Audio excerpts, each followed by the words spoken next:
seats here a little bit. We're just about to get started. We want to start on time, and I doubt that we'll get to end on time. We're going to try to end on time. Some of these tech employees have been going all day long here today. Do me another favor, if you will, and please turn off all electronic tethering devices, meaning cell phones, because they have an inadvertent habit of going off at the wrong time, so please do that. Can y'all hear me with that thing to the side? You can? Is that better? I'm going to do that so I can actually see the notes. Oh, yeah, I think so. Panels ready? Yeah, I think so. Good evening. My name is Monty L. Monroe, and I'm the Southwest Collection Archivist. I will serve as your moderator this evening. Please allow me to introduce our panel, who will be discussing how Waggoner Carr investigated the JFK assassination. To my left are Dr. Robert Carr, Sr., retired pediatrician of Lubbock, Dr. David Carr, semi-retired dentist of Austin, Mrs. Fredonia Pascal, head of cataloging at Southwest Collection, and Mr. Chuck Hines of Fox Radio and Raymar Communications. Because of our time constraints, I will be a firm moderator tonight. The panelists will present for approximately 10 minutes each, and at the last 10 to 15 minutes, we will reserve for audience participation and Q&A. But first, a brief overview. In the early evening of November the 21st, 1963, President John F. Kennedy landed at Hobby Airport in Houston, Texas.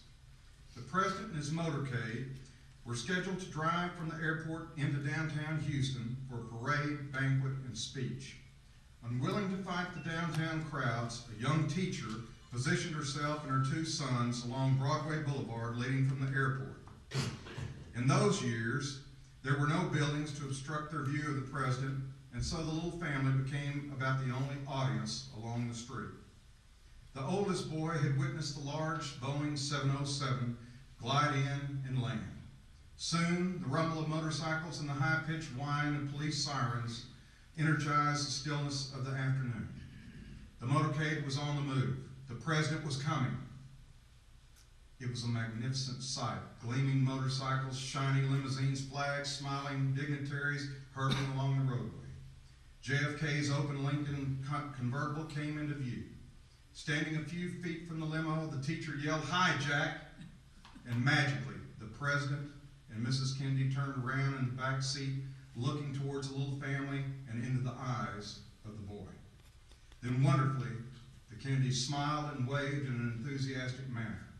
It was an indelible moment in the mind's eye of the boy.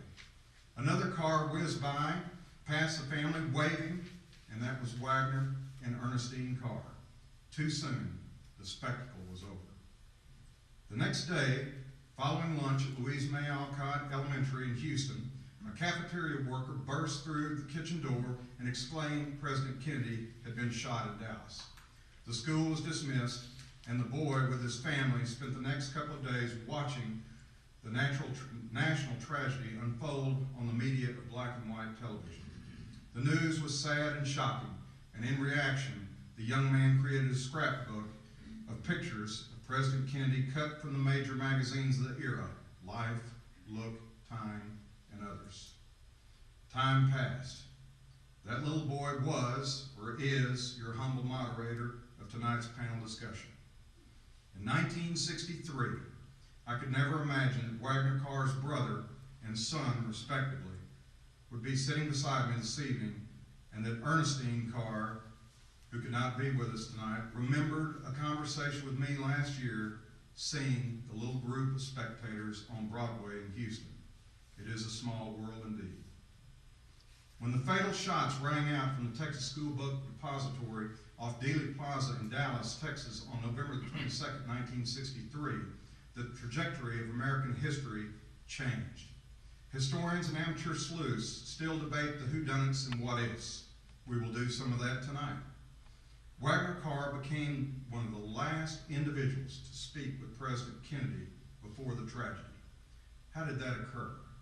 Well, in 1963, Waggoner Carr won election as Texas Attorney General, becoming the first Lubbockite and Texas Tech graduate to hold the important state position.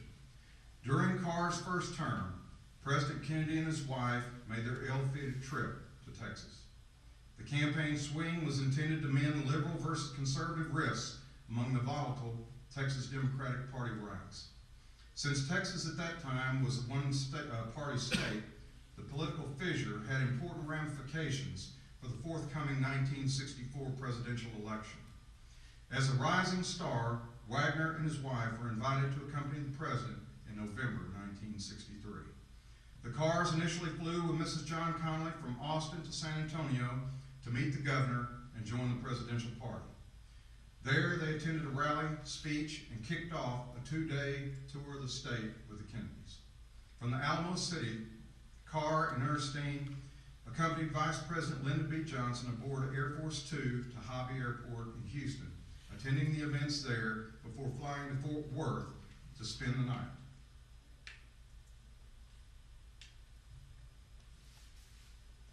Attorney General Carr departed Fort Worth following the president's breakfast presentation to give a speech of his own, intending to rejoin Kennedy, Carr's wife, and their son David at a huge banquet and Democratic rally in Austin scheduled that evening.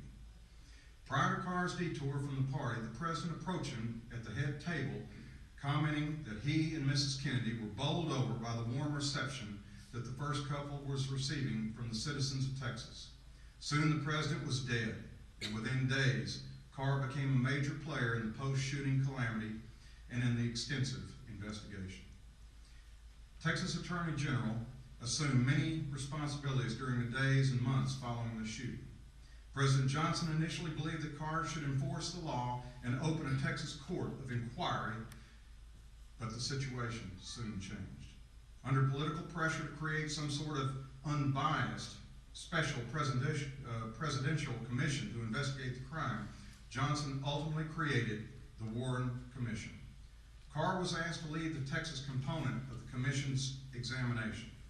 Tonight, among other things, Dr. Robert Carr will tell us more about Waggoner's initial contact with the Chief Justice, Earl Warren. In due course, Carr and his two special state counsels, Richard Story and Leon Jaworski, worked 10 months assisting the commission in cooperating with various federal agencies in supplying pertinent evidence in the cases of both the Kennedy assassination and the murder of accused assassin Lee Harvey Oswald. In September 1964, the Warren Commission submitted its exhaustively researched 26-volume report to President Johnson.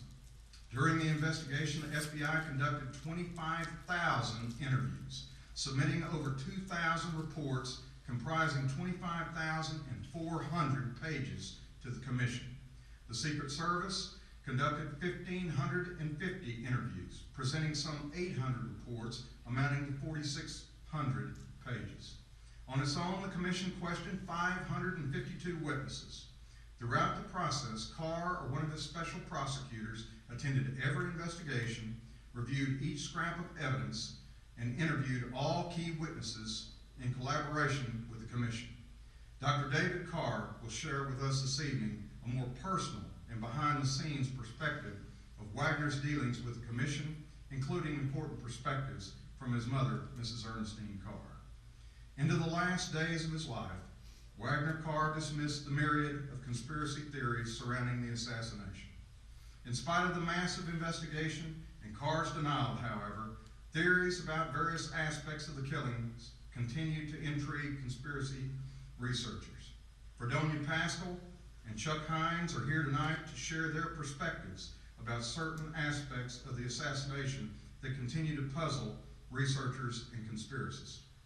Following his assassination, or his association with the Warren Commission, Waggoner Carr continued his active career in politics, the law, and civic affairs, serving in many important positions.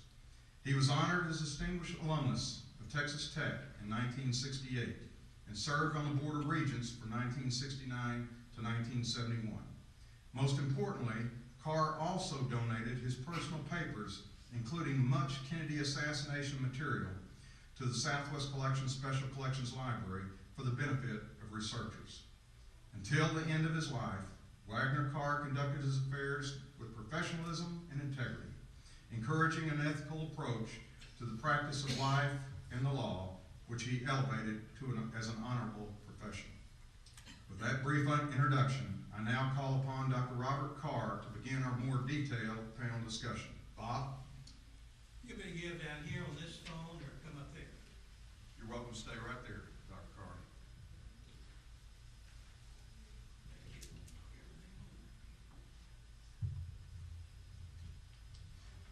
Okay, if you can hear me well enough now, okay? What I'm going to do tonight is to kind of change a little bit. I just do not want to give a rehash of the things that happened during the assassination attempt and a rehash of who did what and so forth.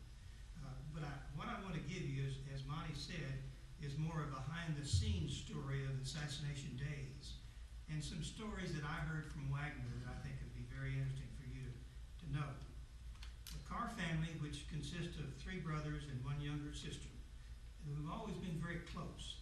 And every year we have, or at least a year or 2, we have a family reunion on a regular basis. During each reunion, Waggoner and Warnick and myself would find time to sit down and discuss the Kennedy assassination. From the very beginning, I collected and read many books, mostly written from the conspiracy angle, so I leaned towards that, I'm sure, because of what I was reading. But Wag, I soon learned, was very firm in his advocacy for the lone gunman theory. I would ask him questions that I'd make up before the reunion started, and then with his approval, I would take notes as we talked. Recently, I pulled these notes out, and I'll just show you how they were, just notes that I just made there while we were talking, just on yellow sheets. And I decided that I'd pull those things out and would go ahead then and when I looked at them, began to read them, I thought this is a pretty good story for me to tell rather than going through the usual hash of the whole deal. So recently I pulled these notes out, and my good wife deciphered and translated and typed them for me to present to this audience for the first time tonight. I'm sure I will not convert anyone in this audience to either theory, but there may be some interesting points for me to make. Now, Monty's already told you how Wag got into local politics, and he was elected Attorney General in 1963 and stayed there until 1967. He also told you about how he was invited and did join the Texas tour with the Kennedys. Waggoner was speaking in Dumas, Texas to a civic group, and in the air when he had left on the day that Kennedy went on to Dallas, when he was up in the air in this small little plane, they called him and told him that the assassination had occurred. And they asked him what he should do, and he said, I'm going back to Austin in order to be there at the local office in case they need me there. Soon after that, Governor John Connally appointed a Texas delegation to attend the funeral of JFK. This consists of Eugene Locke of the Democratic Party, Preston Smith, Lieutenant Governor Byron Tunnell, and the House Speaker, and then Waggoner Carr. Waggoner called the White House and talked with the aides and told them of something he had recently found out in form of this Texas statute that said it was a law authorizing the Texas Attorney General to call a court of inquiry to investigate the death of any person that did not live in the state of Texas, and that therefore he was required to form this court of inquiry. The White House called back and said, do it, and asked him to announce to the Texas press the intentions of Texas to do this, to give notice to the Texas press, and then give a national press conference and details after his attendance at the funeral. He went to the funeral, came back to the hotel, and after consultations with LBJ, prepared a statement for the press. Johnson told him emphatically, read the statement only, and don't take any questions or answers. He was probably very much more aware of the disdain that Texas had in the national press than Waggoner even was. So when press time came, the walking of the funeral procession was going on. It had been delayed, however, about 1.5 hours from the schedule. The press was annoyed, as was the announcement by Attorney General Carr, that therefore had to be delayed. The world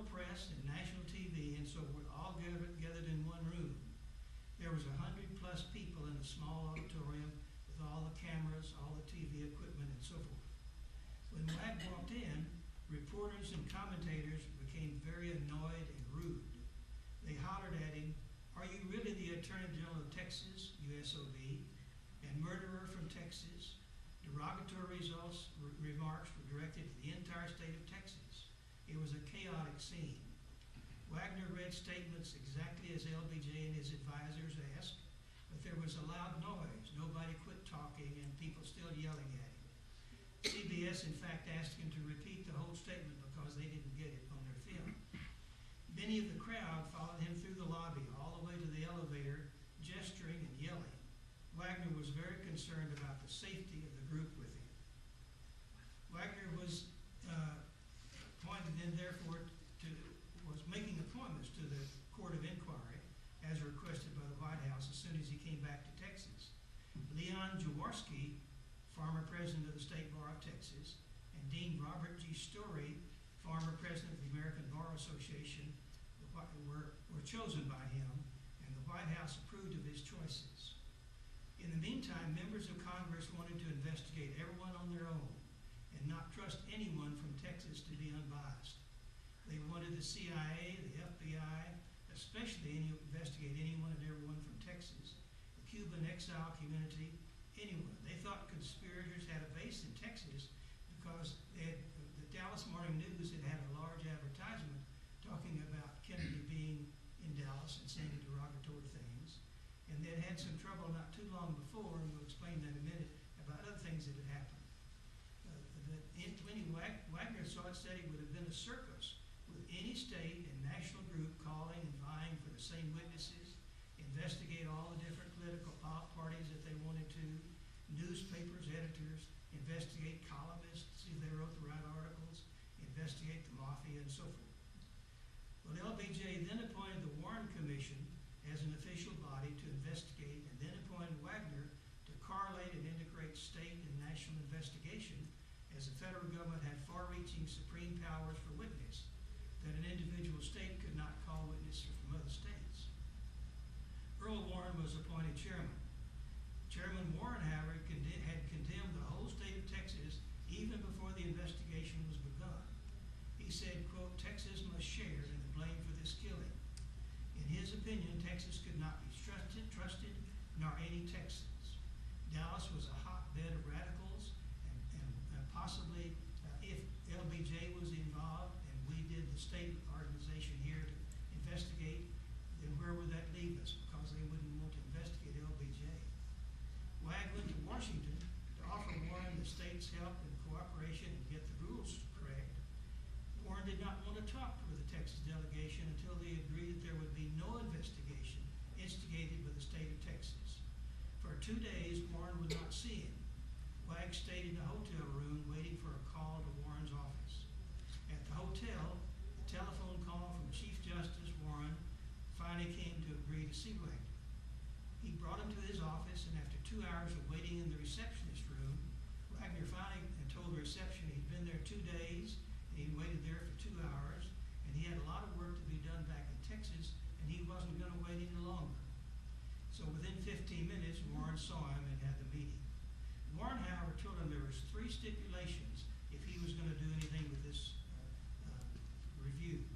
Number 1, Waggoner, and therefore Texas, would cooperate with him and not conduct separate investigations unless at the end of the Warren Commission. And this was unfair, Waggoner thought, to Texas to make such an agreement that they would do nothing until the Warren Commission had already finished. Secondly, there would be some documents sealed and kept from the public, and he wouldn't have to explain it to Waggoner or to Texas.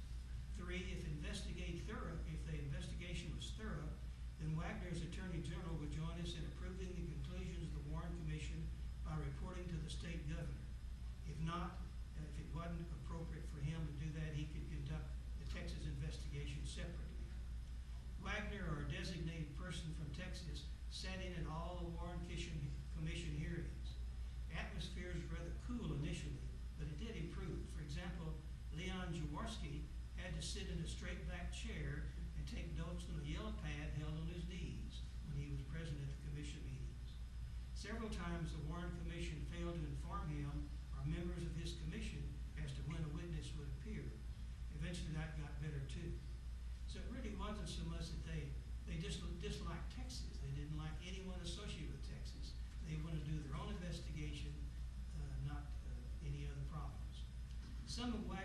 concerns he told me about was Oswald on the FBI payroll, which had been attributed to Waggoner, saying that one time. He said he had never told anybody that he had no such info, and never did Waggoner make that statement to anyone. What about a conspiracy with Russia that they asked Waggoner about? The Dallas district attorney had brought that up and thought that Waggoner knew about his conspiracy, the cooperation between Oswald and Russia. LBJ called Waggoner the only time he ever called him or inquired about anything during the time the Warren Commission was in session, and asked him to check it out. Wag called the Dallas DA, and the DA assured him he did not have any such indication that there was any connection with Russia. Waggoner then called LBJ in Washington and reported the conversation to the president. What about contacts with Russia? Well, Russia was contacted and sent a very small file, Waggoner said, just a few papers, to the Warren Commission on Oswald. Later they did send a few more, but he wondered if there wasn't a lot more full file somewhere in Russia, considered Oswald had been there. They did not able to obtain any files from Cuba because, and this was some concern of Waggoner, but there had no diplomatic channels to get Cuba to send us anything. But he also said at that time, Waggoner did, that he doubted if they had anything of value. Did any conspiracy buff ever approach you and try to get you to tell secrets of the commission? He said no. Oliver Stone, who made the movie LBJ, and Mark Love, an author who wrote a lot of books, never contacted Wag at any time. One author in Louisiana associated with the trial there did, also news and TV offered contact. What about the fake photography where Oswald said that his head was put on a picture of a body? And the Warren Commission was concerned, even though the wife testified she took it herself, and they took the camera and tested that, and the test indicated that that particular camera took that particular photograph. Oswald said the gun used to try to assassinate General Walker was his, and he did admit to doing that, shooting at General Walker. And so that the gun was his, but he said his face was superimposed. Number 6, was there a friendship or acquaintance between Ruby and Oswald? No definite connection was ever proven or found. I read a bunch of depositions in Waggoner's files. Only one that I ran across has said anything vague at all about that. And in fact, they gave that person a polygraph, and the polygraph was indicated as non-true. Why weren't all documents released to the public? Mostly were held back at the request of the Kennedy family. Later, congressional investigators sealed some. Waggoner did not know which ones they picked out, but probably for a similar reason, because of the request of the family. The autopsy, the brain was not preserved or studied further. There's an article in here from the fellow that did the autopsy. He said that the brain was requested specifically by Mrs. Kennedy, and Dr. Buckley received the Kennedy's brain into his hands. He gave it and got a certificate saying that he'd given it to him, and that he took it. So it was buried in the casket. The autopsy battle was rather funny too. Dr. Rose, who was the autopsy surgeon there at Parkland Hospital, had a run-in with some of the Secret Service. The Secret Service, he said, were huge people. I mean, they were all over 6 foot and wore dark suits and had guns strapped to their body and so forth. And here was this one little guy, he had his office close to the emergency room, and when they started to wheel the body out, he said, we can't have you do that until we get okay from the state, because there is a Texas law to do the autopsy before releasing the body to another jurisdiction. Well, first of all, the Secret Service tried to bully his way through, and that wouldn't work. He told them that sympathy, said Jackie wanted the body to return to Washington immediately, and then later he said LBJ had to be sworn in and get back to Washington immediately, and he wasn't going to leave Jackie. So finally Dr. Rose did let them have the body. He said that was not a bad decision, but just the way it was handled.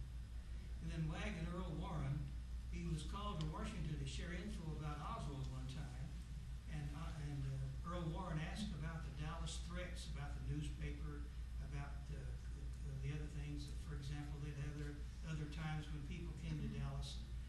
For example, in November 1960, LBJ himself went through a mob. Took 45 minutes to get across the street, he and his wife, because they were threatening him. And then October of the 24th, 1963, Adelaide why Stevenson was booed at a speech and hit in the head with a sign. So Earl wanted to know about that. Well, Waggoner was telling him all about this and mentioned the fact that they had found a picture that Oswald had taken out on Industrial Boulevard there in Dallas about a sign that was put up there. And he said that was another thing that he thought he ought to tell him, but he tried not to tell him what it was about. Actually, it was a picture of a billboard that had his Earl Warren's face on it and said, "Impeach Earl Warren." So Waggoner said Earl Warren's face got real red, and he quickly went to another subject. Why did the autopsy doctors here in Texas and Washington wait so long to give any written or extensive interviews? That always puzzled me because I knew most of the doctors that did the autopsies and so forth. And there are a couple of things here. Let's see, did I have that? Yeah, there it is. The only book that was ever written like in a book form was this one by this Dr. Crenshaw that I knew very, very well, had met him once or twice. And he did write the book, but he said the really reason that had not done it before was that all the physicians and the medical personnel at Parkland Hospital had a meeting, and he said, Dr. Charles Baxter, who was the surgeon, chief surgeon, said we made an opening statement to everybody concerned that if anybody on the medical side ever made a dime off the assassination, we'd see to it that they never went anywhere in medicine again, because that's how strongly we felt that this was a private thing. So none of the doctors except one, who was perhaps a minor player, actually wrote anything ever about this. I have, however, later on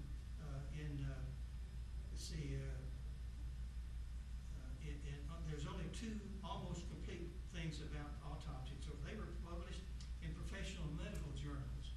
One was in the Texas State Journal of Medicine in January '64 by those involved in resuscitation, and then in the Journal of the American Medical Association in May of 1992, the report of the autopsy surgeons in Washington concerning the autopsy of Kennedy.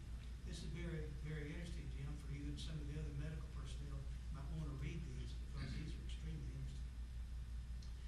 It is, as a coincidence, Dr. Shires, who was one of those who worked as a physician on Connolly and Oswald both, came out to Texas Tech after he retired from Southwestern and was on our faculty out here as a chief of surgical department out here.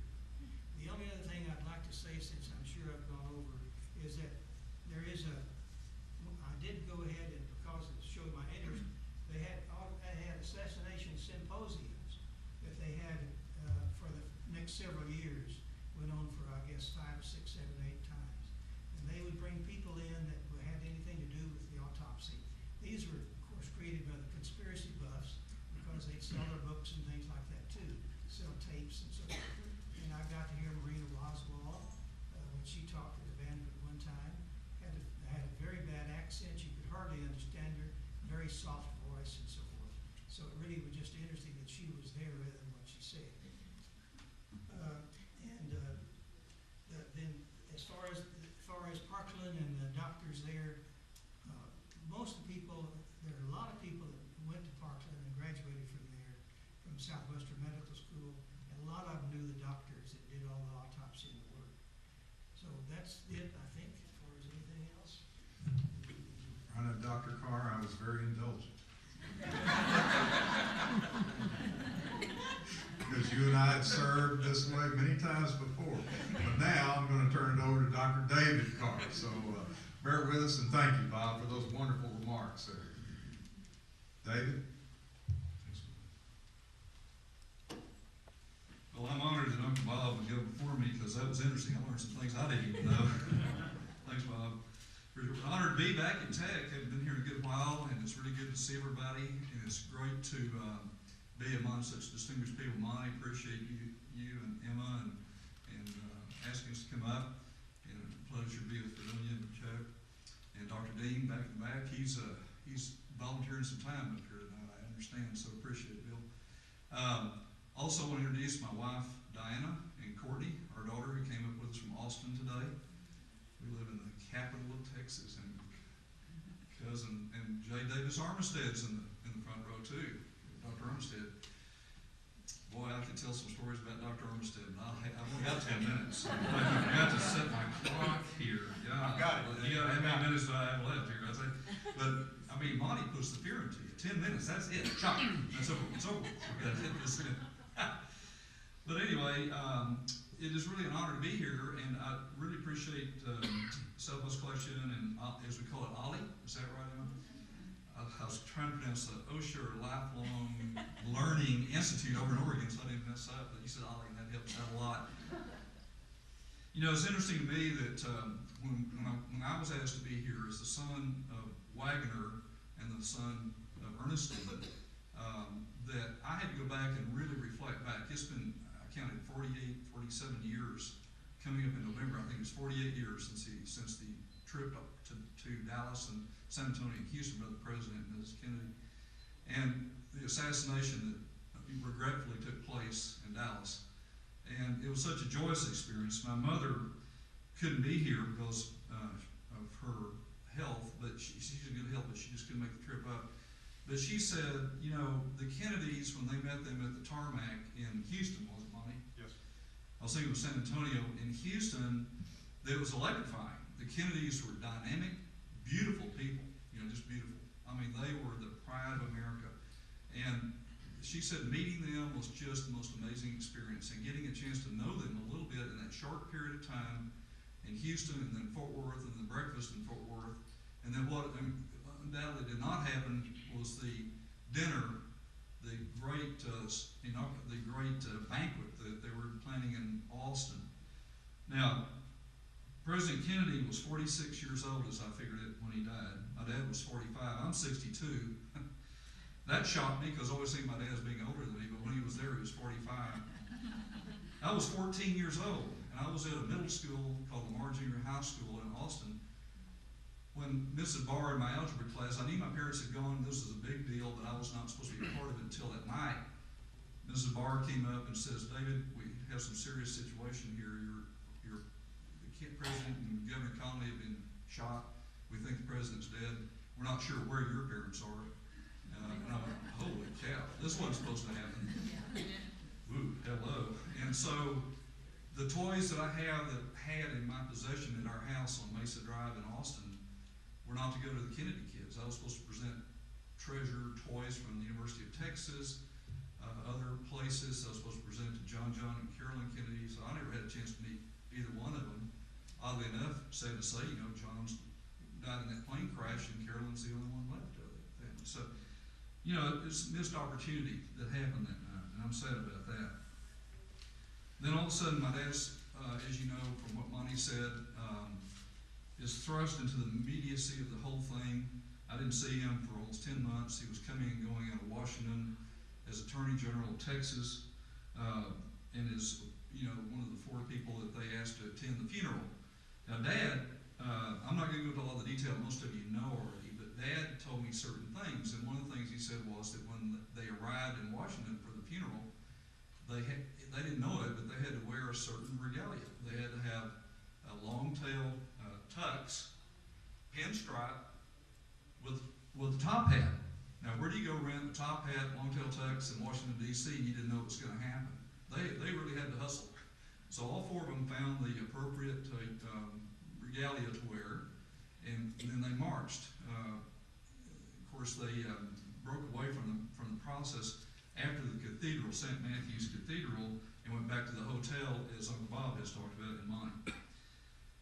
And in the story of in that evening continues with what Uncle Bob said about the press conference. So we won't go into that.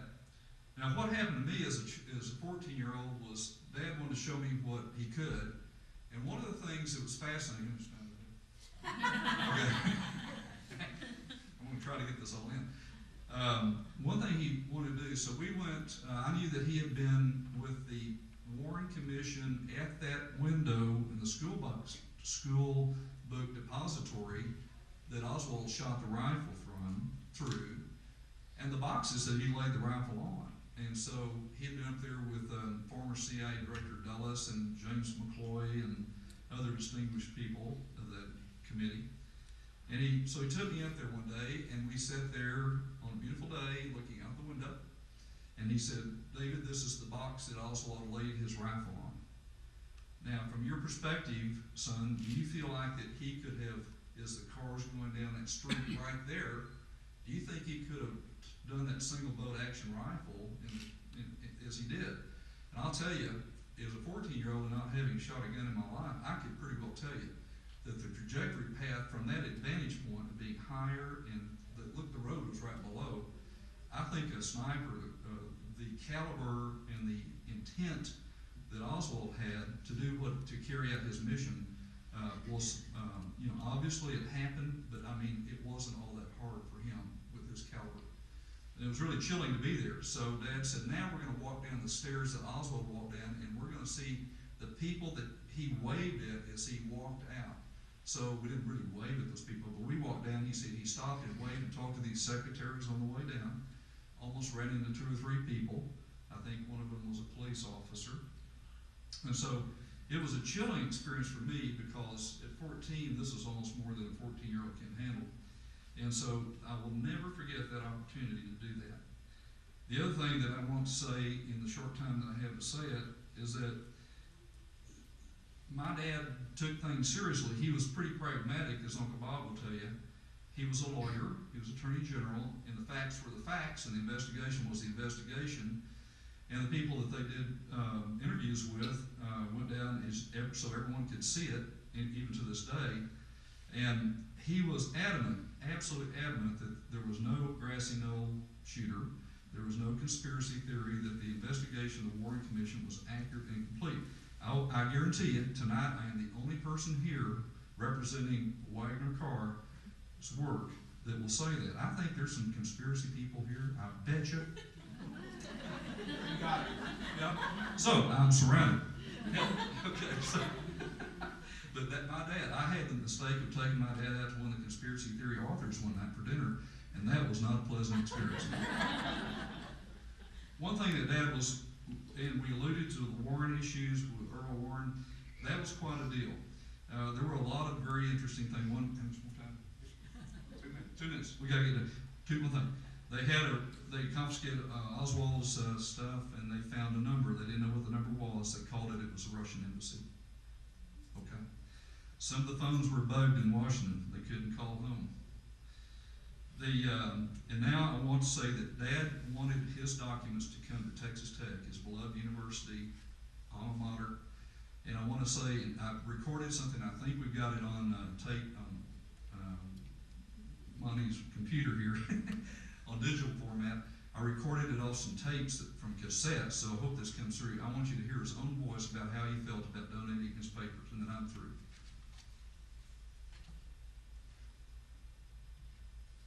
You know, when you're old, and you don't have a mouse, and you're not one of these teenage kids that can just sit through this, you have to be patient.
the time clock's on you.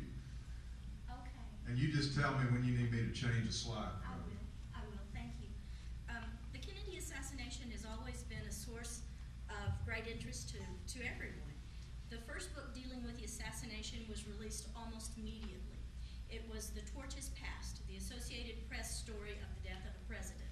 And I brought a copy of that this evening. Between the publishing of that first book and the publication of some of the most recent offerings this year, the total number of titles noted by a worldwide database is over 2,500. Types of articles range from newspapers and magazines to those appearing in scholarly journals. It was clear that both the nation and the world were interested. The assassination was replayed over and over on the networks. I remember we were watching the transfer of Oswald when he was killed by Jack Ruby. I had actually seen a man murdered. Closer to the anniversary of the assassination, those same scenes will be re-examined again in the media. The Waggoner Carr papers have served as a source material for books about the assassination of John F. Kennedy, as well as the articles and papers. Researchers were much the same as all of the other archive patrons. Then something else happened. In December of 1991, Oliver Stone's film, JFK, was released. Partly in response to the release of the film, in January of 1992, the Dallas City Council voted to make available to the public the Dallas Police Department's JFK assassination files. They stated that it had never been intended that access to the files should be restricted. A short time thereafter, the Houston Chronicle ran an article about the opening of the files and wrote that while it was interesting that the Dallas police files were now available, that the Southwest collection at Texas Tech University had most of the same information, and the archived material there had always been open to researchers after the papers were processed. The secret was out. The Southwest collection became a center for everyone wanting to see what might possibly be hidden in the materials. Well, as you can imagine, at that time, our very small reading room was inundated with researchers. We had patrons from the age of 10 to 70, all clamoring to use the same material. By the way, our 10-year-old researcher had his own theory about the assassination. I don't remember exactly what it was any longer, but Southwest Collection employees were all impressed with his research. We afforded him the same courtesies that we did any other patron, and I must admit, he was very well behaved. The same cannot be said of all of our conspiracy researchers. The very first of these came in on a Saturday morning. I was already working at our reference desk. The only patron was a faculty member who incidentally was researching the Carr papers. The new patron came in, and as soon as he found out that he was in the right place, he accused me of hiding information from him. I had never seen this man before in my life. However, he proceeded to explain to me that he was a serious researcher and he should have been made aware that we had this material in our archive. I did recover enough to respond with just, how did he expect me to have done this? Well, he didn't know, but I should have done so, him being such a serious researcher and all. My faculty member, who was calmly working in the reading room, slowly stood up and said, let me explain. If I was wanting to do serious research on the Kennedy assassination, well, the first thing would have been to determine who was the Attorney General of Texas at that time. Then, knowing that the Attorney General was Waggoner Carr, I would stop and think, where did he go to school? Ah, that would be Texas Tech. Well, now the archive at Texas Tech is the Southwest collection, and I would have checked with them, being such a serious researcher.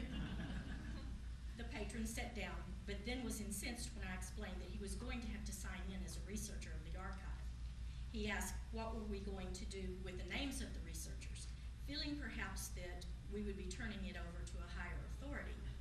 That particular researcher became a regular patron over the next couple of years. The sheer number of researchers caused us to have to, for the first time, limit the amount of time researchers had to use materials. Also, we had to set up appointments for patrons, and those patrons were required to produce a picture ID, and we photocopied that. We microfilmed the collection in an effort to be able to handle the increasing number of researchers. However, we did encourage patrons to use the microfilm when possible. We watched those patrons who used the physical collection much that someone would steal some of the material, but that they would add something. In our new building, we have increased security. Of course, my very first conspiracy researcher was one of the early patrons in our new building. As he was told that he could no longer bring in his briefcase and it wouldn't fit in our new lockers, we offered to store it behind the desk. He answered with, "If you don't trust me with my briefcase, why would I trust you with it?" He walked back out to his car, and it's a long walk, and stowed his briefcase there before continuing on into the reading room. I believe that was the last time that he came to our archive. Like many of our researchers, after examining the evidence, I find it difficult to believe, that Lee Harvey Oswald, termed the lone gunman, was responsible for the assassination of the century. And these slides are representative of only some of the problems with the idea of Lee Harvey Oswald as the assassin. Monty? You want to describe these? Yes. And if the Dallas Police Department had not taken these photographs, it would have, set one little problem to rest. But that's the photograph with the blank. It's just a blank photograph without anyone in it. And then the next slide, that is one of the police detectives who is standing there holding material and a rifle in what was Ruth Payne's backyard at the time. And that's where the Oswalds had lived and Marina lived at that time. And then these are the actual Oswald photographs. And this one over here on the right is the one that's the problem photograph for people, because it seems that the paper just cuts him off right at the neck. So, next one, please. And this is the shooting of Oswald in the basement of the city hall. And he's walking, they're getting ready to transfer him, and as they're walking him, he is handcuffed to the policeman that's there on the left, and the other detective is holding him up by the other arm. And it just seems so bad that he couldn't even get out of the way or anything, not that he would have had time. And that's another photograph. That's the famous photograph that I think won maybe a Pulitzer Prize or something. Notice the gentleman on the extreme right is just grasping his cigar at that moment. And so it kind of gives you a sense of the immediacy of what happened there and just how quickly it happened before people could even react. But the problem was that they let everybody know about the transfer, and that whole basement was full of television cameras. Like I said, I watched it. I was like, I think 11 years old, and we watched when it happened, not knowing what was going to happen. So, and the next one, please. And this is in Waggoner Carr's collection, and it was a notebook that Oswald kept with him. And on this page, that's the FBI agent, James P. Hosty, and his address. And the Dallas Police Department supposedly, I don't know because I haven't examined their record, removed this page out of theirs. And so we were told at the collection by some of our researchers that we had the only copy that actually had Hosty's name in it in Oswald's writing. And then that, of course, is one of the magic, or is the magic bullet. And you can tell that it's not deformed at all. They had, in this picture's from the National Archives, and they had pictures of the other bullets, and they were deformed so much that you really, unless you knew they were bullets, maybe you wouldn't know. And it just seems so amazing to conspiracy theorists that that bullet could have gone through President Kennedy's neck, and then through Connolly's shoulder, and through his wrist, and then hit his leg, and still remained like this. And this is part of the declassified documents that were made available, and you can find these at, once again, at, well, ours actually comes through our databases at Texas Tech. And this is the story of a pilot from Oklahoma, and he had been in, let me get this right, he had approached the authorities after the statute of limitations had run out for the crimes that he describes in this. And in 1963, he lived in El Paso and had a partnership in the airport there. And he flew a plane for a Mexican citizen named Gonzalez and transported individuals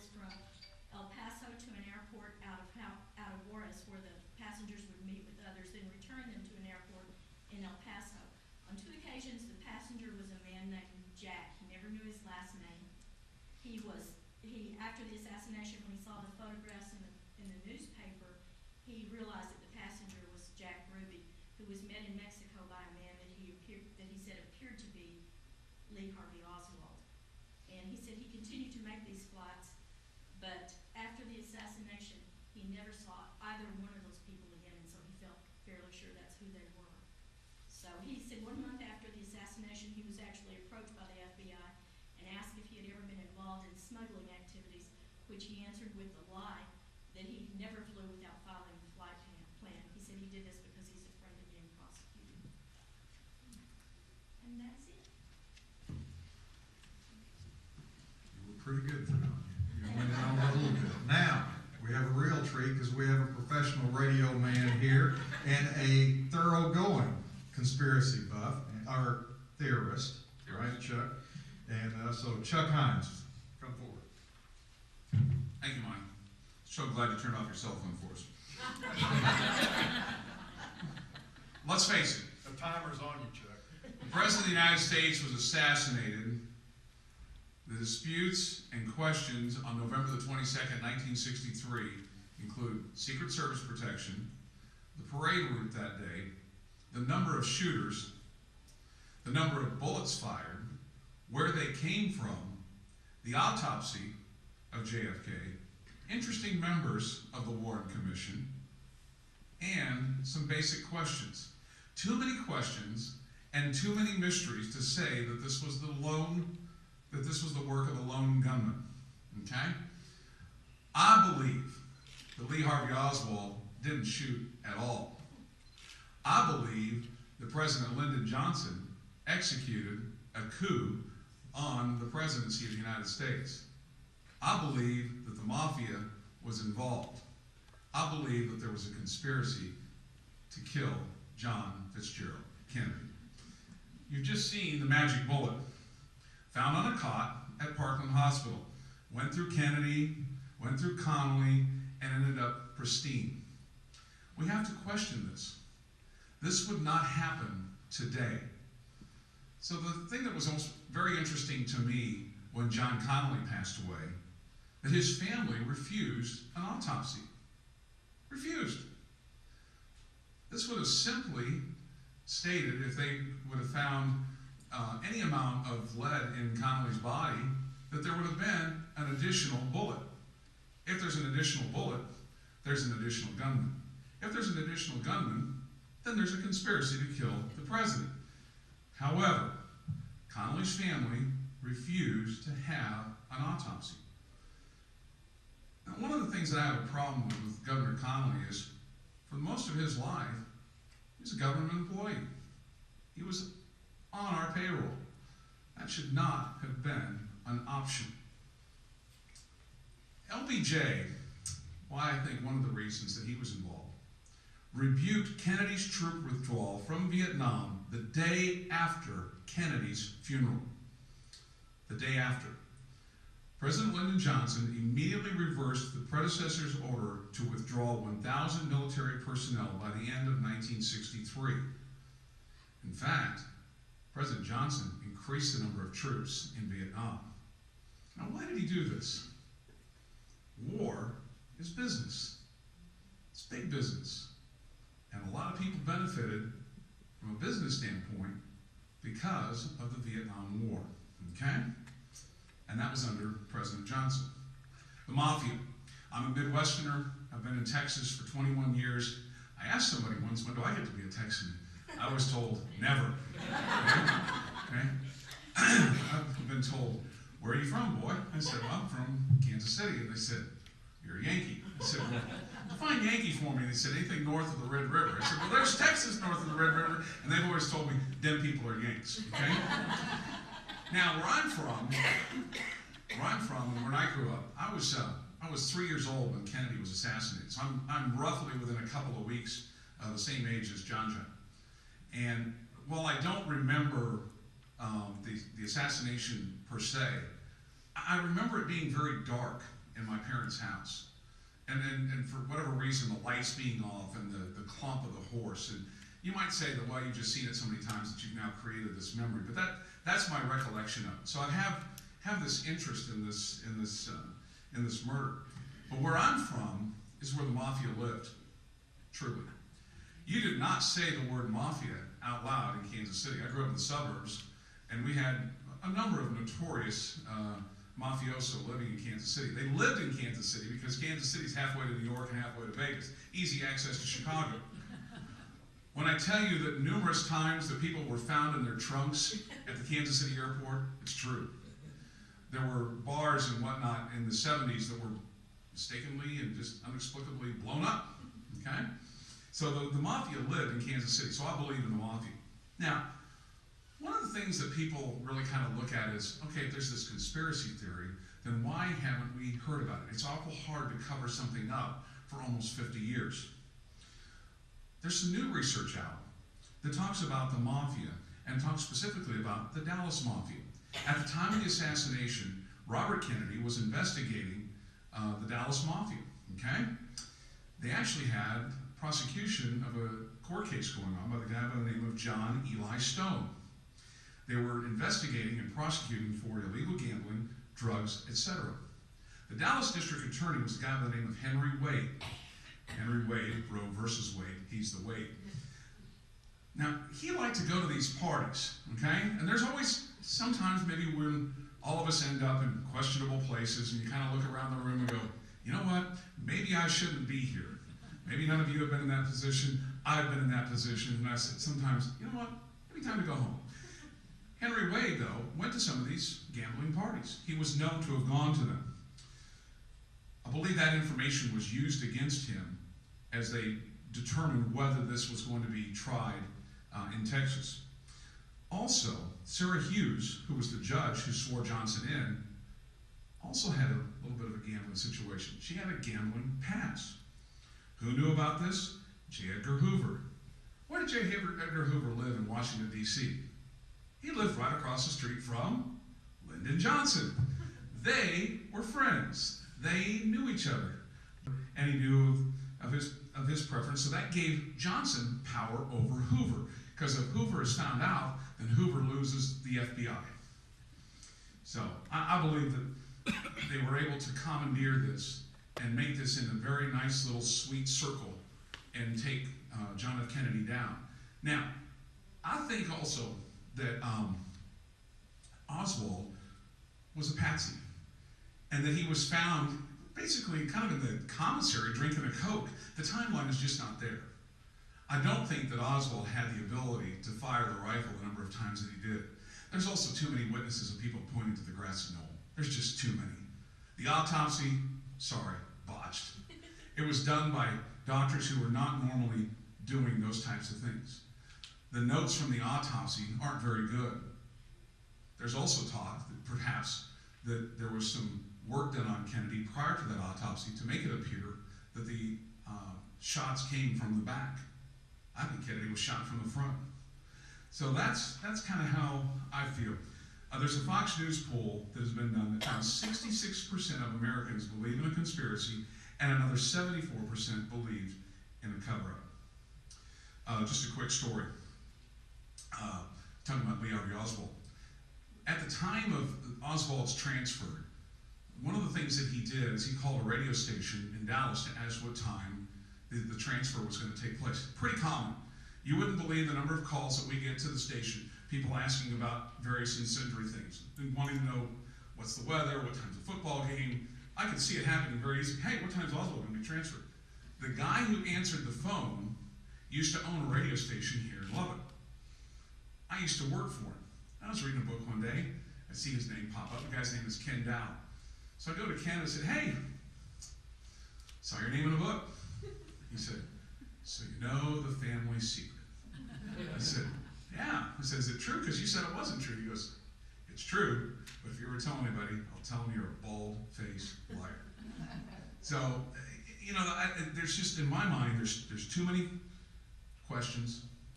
There's too many mysteries. And if there was really no conspiracy, if there was really only one gunman, then why the cloak and dagger for the last 48 years?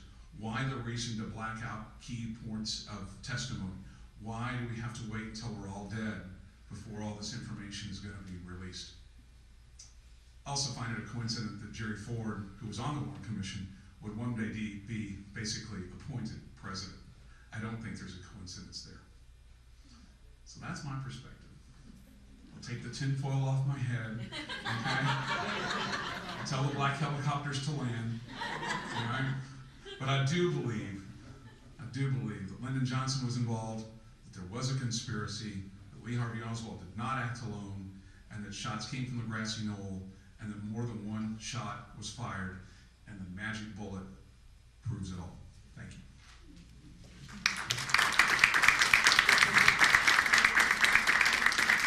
Well done, Chuck. You were only 3 seconds over. Now, we actually are out of time, but we don't have that microphone out there for nothing. It is now time for Q&A. Does anybody have some comments or questions that they'd like to ask? Yes, sir. Yes, Dr. Carr. I understand that a projectile will do crazy things as it goes through the human body. What concerns me about this is the path of the projectile, where it entered John F. Kennedy through it fractured spinal vertebrae. It injured his right lung, and then proceeded to come back up and exit his throat. Then striking John Connolly in the back, just about adjacent to his underarm, breaking one of his ribs, and then exiting, it says, below the right nipple. Now, the trajectory would indicate that the shot had to come from the upper left, not the upper right, for it to enter and do all of these things. And this is, I think it was what, 7.62 round that Oswald was supposedly using. The magic bullet, for it to have done that and stayed pristine, would have had to have been a jacketed steel core. And since its final position was with John Connolly, how did it wind up at the hospital? That's quite a good question, Bob. And was there any forensic evidence on the projectile? Yeah, I would agree, that's quite a puzzle, I don't know, but what it did was go through soft tissue primarily on Kennedy.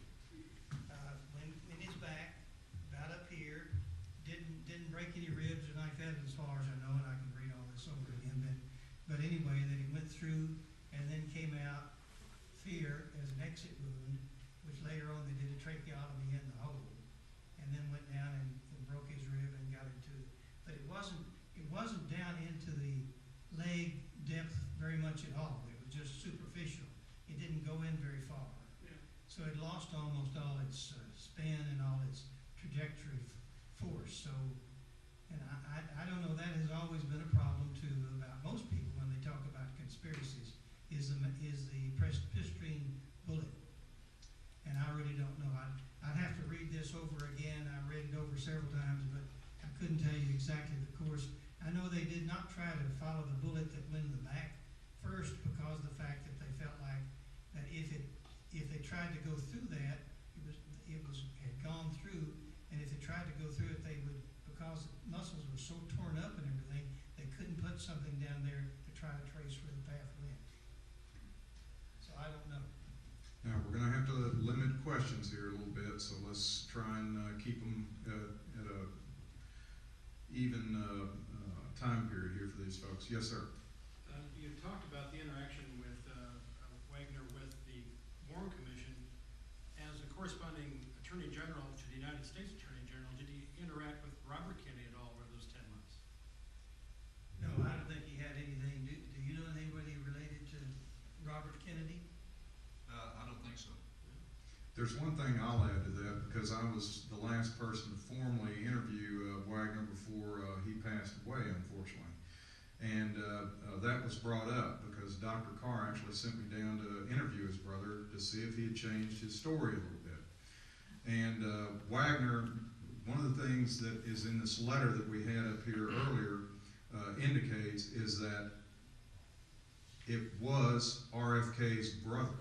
He was the Attorney General of the United States. You would have figured that he would have chased relentlessly the murderer of his brother, and yet he was fine with the Warren Commission. And that's about all he said about RFK's affiliation with all of this. Yes, sir. One thing Dad noted in a lot of his notes was that he didn't want to bother Robert Kennedy due to the fact that the family was in mourning, at least for some period of time. That's right. He did say that. Exactly. Any other questions? Well, Well, let me say one thing. I received a letter from Waggoner in January the 13th of 1995. I asked him if he would send me a letter just summarizing some of the points that he wanted to make. He refuted that Oswald could not have fired 3 shots from his rifle in 5.5 seconds. He said he tried it, same place, same gun, and he could not do it himself, but Commissioner member John McCloy, who followed me at the window, and others had no difficulty. So I have no doubt that Oswald, being familiar with his own rifle and a former Marine marksman, were capable of firing those shots. There was also a deposition by a man who was out at the firing range in Dallas one day, and the fellow next to him was firing an old rifle. He noticed that he was having trouble getting it loaded and everything, but once he got it loaded, he shot about 8 or 9 shots to the target, and he said after he left after that, didn't pick up his target, and after he left, he went out there and all 9 had hit directly in the bullseye. So he was a good shot. Chuck? Just one last thing with regard to Sarah Hughes, who swore in Johnson, who was a judge, who was prosecuting the case of John Eli Stone, the one case that they were really going after the Dallas Mafia. She dropped that case. She was the prosecuting judge. She was the judge overseeing that case. She had that case dropped after the assassination. In fact, that day. Any other questions? Yes, ma'am. Are all the papers going to be released? You had said we'll all be dead by the time they're released. Is there a... Well, there's some that are 2017. There's some that, I mean, I think, I don't have all the specific dates, but that's just, Why? why? Why? Well, that's a great question. Fredonia, you got any input on that? No. Thanks. Thank you. I think it's because they know that there's more to it than what we have been told. Dr. Carr? Up here on this table, I've gone through some depositions that they got from a lot of these people that were witnesses that were examined and before the commission. And these are copies of mine, if you want to just look at them, see about when Oswald was shot, about what happened down in the garage, why the mess up that they had in order to, how Ruby got down in the garage, which always puzzled me. And in these things, he tells how he did it and so forth. So you might look at some of these things over here. I think it might be of interest to you before you leave. I don't think your question was answered, but that's just the way of the government. That they're just going to hold these things close. I think they're going to hold them for at least, probably some of them for 75 years from the event, which would take care of some of us. Maybe Davis Armistead will still be here, but the rest of us may be gone. Any other questions? Yes, ma'am. If something like this happened today, would they be able to do that and say, okay, 75 years from now, you'll know what's going on? Or I don't know. What do y'all think? 24-hour news cycle, all these reporters with nothing really relevant to do. I think they'd be all over that one, don't you? Yeah, Once Wag and I were together after this, and I just point blank asked him, I said, now Wag, what's the story on this? Was he acting alone? And he said, oh yeah, I'm convinced of it. Well, Rather casually. Dr. Armistead is right in the way Waggoner Carr believed.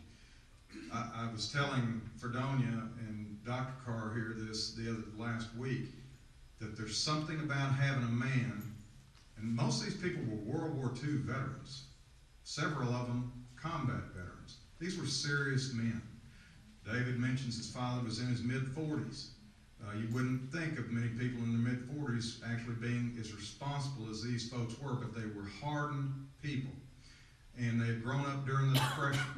And you have to remember, and he told me this, and he looked me right in the eye, and I mean, this was a former Attorney General of the state of Texas, our former representative. He had run for governor. He was a serious man and had been challenged in many ways. And he looked me right in the eye, and he said, I don't believe that anybody other than Lee Harvey Oswald did it. When somebody that looked at all available evidence, somebody who had shaken the president's hand less than an hour before the president was killed, a man who had the president of the United States gunned down on the streets of Dallas in his own state, there's a certain amount of Texas pride that kicks in and says, we're going to find this rascal and we're going to string him up. And I think that Waggoner Carr would have turned over every rock to do so, as did all these other folks. These were serious people. Did they have all the evidence? Maybe not. But they tried, and you heard, and I recited for you, the volume of evidence that they waded through. And it's amazing. So, I used to be a conspiracy theorist, like some of my colleagues here, but when somebody like that looks you right in the eyes, and they're serious about it, and they know a lot more about it than I did, I believe it. Monty, can I say one? Yes, David. In reference to what Monty just said, Dad always told me that in dealings with Earl Warren, they made a gentleman's agreement that if the Warren Commission did not thoroughly investigate, and if Dad felt like there was anything not correct about what they would do, or if they were to hide something and file it away, that he would come back to Texas, open up another court of inquiry. He would also not only do the Texas investigation, but he'd also go back and investigate the Warren Commission and the report issued by the Warren Commission. So for him to say that told me that that commission report had been very, very accurate, as pragmatic as he was.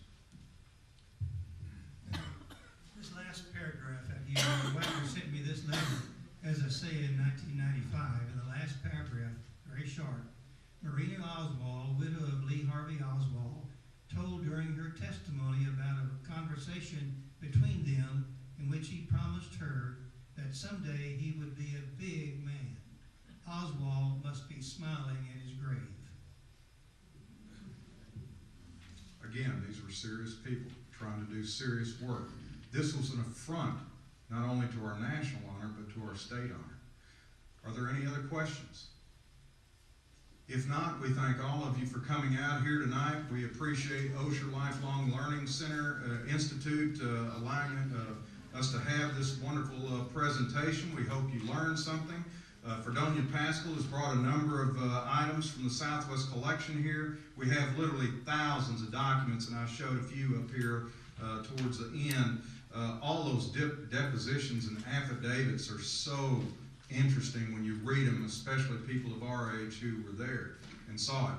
And I was that little boy, and I was standing right out there on the corner from here to this lady in the red jacket looking at the president and Mrs. Kennedy, and he looked me right in the eye, and they smiled that beautiful smile, and they waved, and the next day he was dead.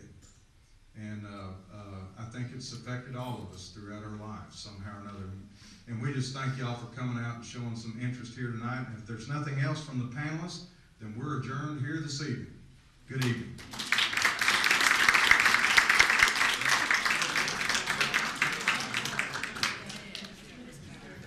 Y'all are welcome to come up and talk to the panelists if you like.